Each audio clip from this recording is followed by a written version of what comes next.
A lot has changed with Meta in the last 3 months. And if you listen to our State of Advertising 2024 podcast, by the way, one of our most downloaded podcasts, go check it out, then you're likely aware that one of our favorite campaign structures are Advantage Plus shopping campaigns.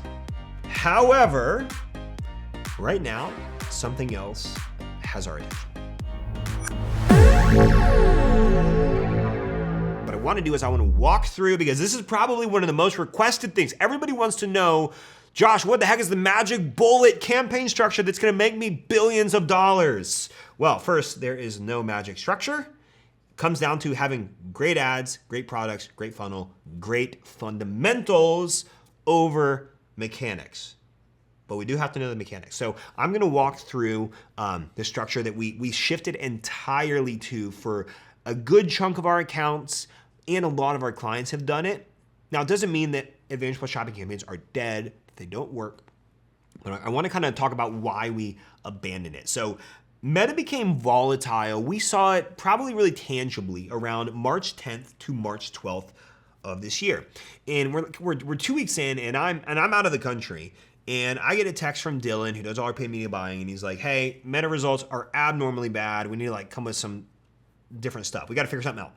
And since 100% of our spend had been in Advantage Plus shopping campaign, we actually decided we decided to pull out 20% or so to begin testing some other structures to see if it was like a structural issue.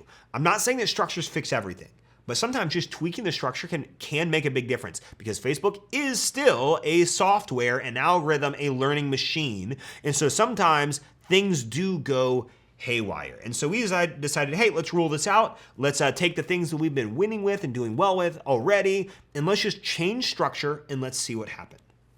So we ended up shifting about 20% of our budget, testing a new structure. And we did the same thing in several different client accounts. And over the next few weeks, our cost per acquisition dropped down to where it was prior to everything going crazy. And so it went down, and then we continued monitoring our Advantage Plus shopping campaign as we did this test, but the problem was it just kept getting worse. And so we tried injecting new ads, we tried killing ads, we tried things, and for the life of it, we just could not save the Advantage Plus shopping campaign. It was just giving us a lot of issues in our account. Now, to be fair, we do have clients that were doing fine, they did fine all the way through it, and they're still doing just fine with Advantage Plus shopping. But we just had a lot of issues, and we also had a lot of other clients that had issues too. And so during that time, we found that behind the scenes, Meta was heavily focused on making improvements to the Advantage Plus shopping campaign structures. And so they've added things, if you're not aware, they've added things since then, like engaged audience segments, and they're even rolling out ad set levels inside of Advantage Plus shopping campaigns, which normally don't have ad set levels, and they're removing existing customer budget caps. If you're not familiar with any of that, what any of that is, go watch one of our YouTube videos or podcasts on Advantage Plus shopping campaigns. And so during that time, things are going haywire, and it's no wonder they were. It's because Meta was working on Advantage Plus shopping campaigns. And my conspiracy theory is that they broke the system, but they're not going to admit it, because then they're going to have to shell out like $1 billion to all of us that got kind of screwed a little bit and had to pay a lot more for our customers. Anyway, since then, we have 100% transitioned to this new structure that I'm going to show you for ourselves and a lot of our clients. In the last week, what's even more crazy is our CPA using this structure has dropped almost in half to what it has been, even in our best moments of the Advantage Plus shopping campaign structure. So listen up. Try this. As with everything, try it, test it in your account. If something's going well, don't shut that off just to try what I'm sharing with you, but try this on the side. Try this additionally. And so we've had a lot of clients who have done the same thing, and they've seen a lot of the very same results. But before we dive in, just know that we do have accounts that are still doing just fine in Advantage Plus shopping campaigns. And so, and that's been my favorite structure since last year, but only as of recently when the stuff happened, we then took a little bit of a shift and we saw great results from doing that. So when I break this down, before you do anything, just test it, see how it performs, and then shoot me a message on Instagram at Josh Coffey. Let me know how it goes for you, just so I know, and it kind of helps me in my teaching and knowledge of the stuff that we're kind of recommending, because we're also testing this in live time ourselves. So let's kind of talk through the structure. So our favorite campaign structure starts by first getting good assets. So if we're gonna do this structure, you need to have good assets. Headline, primary text, creative. We need to have all those good things. The way that we do those is we use something called the Ad Lab method. It uses rapid experimentation. We spend like $500 or less, and we could find outliers like creatives, headlines, primary text. We could find them in usually like 2 days, get those assets, and then we move these assets to the structure that I'm about to talk to you about. And if you're interested in learning how do we do our Ad Lab method, how do we go find those, what the heck is rapid experimentation, how could I test stuff really, really fastly and rapidly like that? Well, click the link in the description. We have an entire course on it. It's wonderful. Over 5,000 people have gone through it, and it's like $10. So go, or $17. Don't quote me on that. It changes every now and again. So worth everybody, go check that out. So here is once you have your assets, here's the campaign structure we run. We have the campaign, and we set the budget on the campaign level. Now from budget pacing, you could do daily or lifetime. And I have an episode that I did on, we spent $20,000 testing daily, $20,000 testing lifetime, and I share the results of that. We just recently did that. Go check out that podcast episode. If you want to know, should I do daily, should I do lifetime? Do what you've already been doing. If you're going to test this, try to keep as many controlled variables as possible. If you already run daily, just run daily. If you're running lifetime stuff already, run lifetime. Most people listening probably are not running lifetime for evergreen-based campaigns. But well, it doesn't matter what the budgeting pacing is. We'll set daily or we'll set lifetime, and we set the budget on the campaign level. Then below the campaign, when we get to the ad set level, we will create ad sets, but we will do them in a thematic way. And so, for example, you might have an ad set that's going to have ads, and we will theme it based on what the ads are going to be. So you might have a ton of videos or UGC videos. You might have like a UGC videos ad set. You might have an image ad set that is like all the creatives in it is geared around the benefits of your products. Or you might have a call outs, or you might have a feature focused one, or you might have a pain focused one, etc. You could even thematically do them by products. If you did want to have a couple products in there, if you're a more seasonal business, or maybe you have different variants of the products, great. Like we work with a cookie brand, and I was just talking to him yesterday, and we're talking through the structure, and I'm like, hey, let's take your Fruity Pebbles ones, let's take your Oreo ones, and then we're gonna have a different ad set for each of those. So all the ads in each ad set are thematic to what the ad set is. And so we will thematically add in 2 to 3 ad sets. Now you don't have to go all the way to 3, depending on your budget. If you're spending like less than $100 a day, I'd probably just have 1 ad set to start, and you could cycle new ones in as that one reaches kill switches, which we talk about in another podcast, or if it's just not performing. So we usually come in with 2 to 3 ad sets, and from a targeting standpoint, do what you normally already do from a targeting standpoint. If you find that lookalikes or interests work for you, great. For most of our clients, broad is the best, where we only set demographics. We don't add any exclusions in these. These kind of behave as their own retargeting, and then we turn on dynamic creative ads. All right, if you don't know what dynamic creative ads are, it's in the ad set level. You flip it on, and basically allows you to upload multiple different creatives when you get down to the ad level, it allows you to upload multiple creatives, and of course you can upload your multiple headlines, multiple primary text, so it's all in one, and then Facebook is going to just shuffle them around, all the different variants of it. And so when we do this, when we turn dynamic creative on the ad set level, we will turn dynamic creative on, we'll keep all of the placements.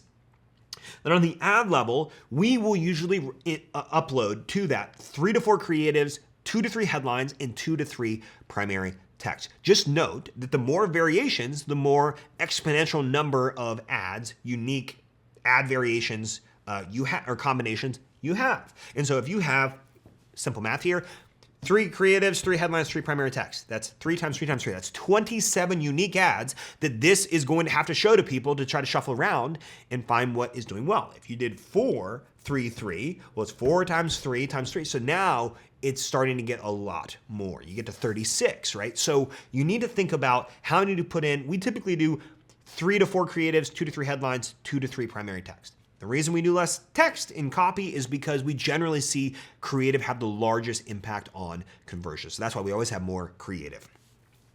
Okay, so that's how we're gonna set up the ads. And then we move to budgeting. Now we recommend from like how much do you actually budget? We recommend that you work inside a target allocation percentage range. And we have podcasts on this if you wanna go check those out on like how do we determine budgets with our ads as a whole, but we recommend that you establish a 5% target allocation percentage range of your revenue that you invest in ads.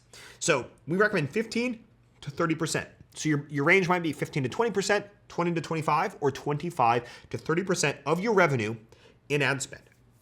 That's amongst all ad accounts. So if you're running Google, just remember, divide it all out. Once you've kind of done that, depending on how many different campaigns you're running, or if this is the only one, then that would help you determine what your actual budget is going to be. So for example, if you were making $10,000 a month and your target range was 25 to 30%, well, you would take, let's call it, you decided to go 25%. Well, I would budget $2,500 a month for my ads. And if I divided it by 30 days, that gives me $83 per day.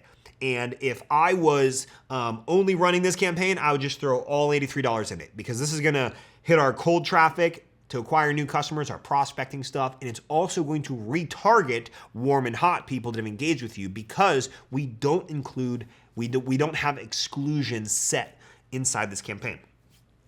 And I would consider consolidating to one campaign. Like if you're running multiple campaigns, like 2, 3, 4, 5, 6 campaigns, just consolidate it down into this one campaign, maybe 2. Most we're ever running in an account is like 2 campaigns. And so I would consider really consolidating that. So that's kind of how we're gonna budget, determine your percentages, and then figure out your daily budget and then put that in there, or lifetime, depending on how you're running this. Now, how long do we run these campaigns? So when we first launched this, we call this the big DCA because it's just DCA ad sets in here. So we call it the big DCA campaign structure. And when we launch this, we will let it run for 7 to 14 days minimum. And the reason we let it run is because you have to think about this. If you have, and a lot of things are based on budget, the more budget you have, the faster it's gonna go through the variations of the ads. But let's think about this. If you had a 3x3x3, that's 27 unique ad variations in one ad set. Let's say you had 3 ad sets or 2 ad sets that are 2 or 3 different thematic angles you're taking. Well, that's 27 times 3. All right, great. So now we're pushing up to almost 100, just under 90 variations of ads. That's 81 variations of different unique ads. And if your budget was $100 a day, you have $100 a day trying to like shuffle around 81 different ads. That's a lot of ads. So it takes a little while for the ads to get in the group. But what's gonna happen is eventually Facebook's gonna lock into the headline, the primary text, and the creative that is doing the best, and it's likely gonna start pushing most of the budget to that. So we give 7 to 14 days minimum on this. Again, it's all rules of thumb because again, budget is gonna play a big role in this. And then as we're running it, we run what we call kill switches and ad cycling. And I teach this inside episode 118 of the podcast. So we'll have that link in the description. Go check that out if you have not listened to that. But we talk about kill switching. When do you decide to kill the switch on an ad set of a dynamic creative ad or on an ad level in an Advantage Plus shopping campaign? So when do we kill switch things, and then when do we cycle in new things? So that's how long we let it run, 7 to 14 days. It starts to get in its groove, and then we run kill switches and we do ad cycling. And finally, the question is, well, how do we scale this? We recommend there are 2 ways to scale. There are like what we call big budget jumps, and then we call it slow scaling. And big budget jumps are when you go from, call it $100 a day to $300 a day or $200, when you're jumping large percentages, usually over 100%. So those are big budget jumps. And usually campaign results dip for a little while and then they kind of come back up. Now what we've seen with this is my favorite way to scale it is with what we call a 5 to 7% slow scaler. So this is where we would install an automation in our meta ads to say, okay, 3 times a week, 2 times a week, whatever cadence we want. It's usually 2 to 3 days a week. We want to increase the campaign budget by 5 to 7% if our results are what we are in our target KPI range in the last 7 days. So I would say, okay, let's say my target cost per acquisition is $35 to $45. I would create an automation and apply it to this campaign and say, hey, on Monday, Wednesday, Friday, Tuesday, Thursday, Saturday, or just Monday and Thursday, if I did 2 days, I want to increase the budget 7% if in the previous 7 days, my cost per acquisition is between $35 and $45. If we're in that range, increase the budget. So that's how we like to do it. So, because if you're slow scaling, it usually helps you keep control on inventory. So you don't have to worry about inventory bottlenecking or fulfillment issues. It allows you to just slow scale. And what we've learned is when we do slow scaling like that, we don't see it affect the campaigns as much as big budget jumps do right away. Now, big budget jumps, the benefit is you could jump things up really fast. The only challenge is you run that risk of, well, what if it doesn't stabilize like I really want it to? And so that's kind of how we scale things. So we create our assets with an ad lab. We run a campaign level budget, daily or lifetime. We have thematic ad sets inside of it. We run dynamic creative ads. We budget according to our allocation percentages. We run for 7 to 14 days minimum, and then we scale it slowly with our 5 to 7% slow scaler.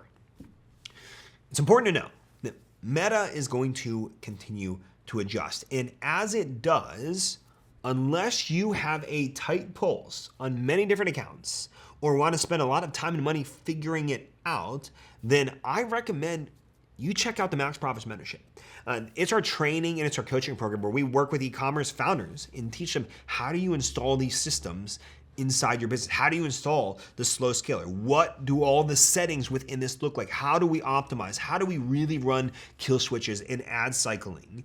And the objective is to help you gain freedom in your business of time and money. And right now we work in 18 of the 20 major e-commerce industries. And actually I got that wrong. 19 of 22. I was looking at my notes incorrect here. Of the major e-commerce industries, whether you're fashion and apparel, your beauty and personal care, you're in books, food and beverage, health and wellness, home and garden, pet supplies, jewelry, gifting, luxury goods. We work with high ticket, we work with low ticket. And so we work in all these different industries. And so this stuff works. The frameworks work. And this took us 10 years to completely figure a lot of this stuff out. And we've trained, coached hundreds of brands and founders on how to do this, how to do it really lean without having to outsource to expensive agencies and even expensive in-house hires to make this happen. So if you want to learn how do we do this and not have to spend a decade figuring it out, but rather install it in months or weeks, then check it out. Click the link in the description. Check out the Max Profits Mentorship. And then also, big favor, if you can take 30 seconds, rate this podcast, maybe give us a thumbs up on YouTube if you're watching, we would appreciate it. And we'll see you in the next episode.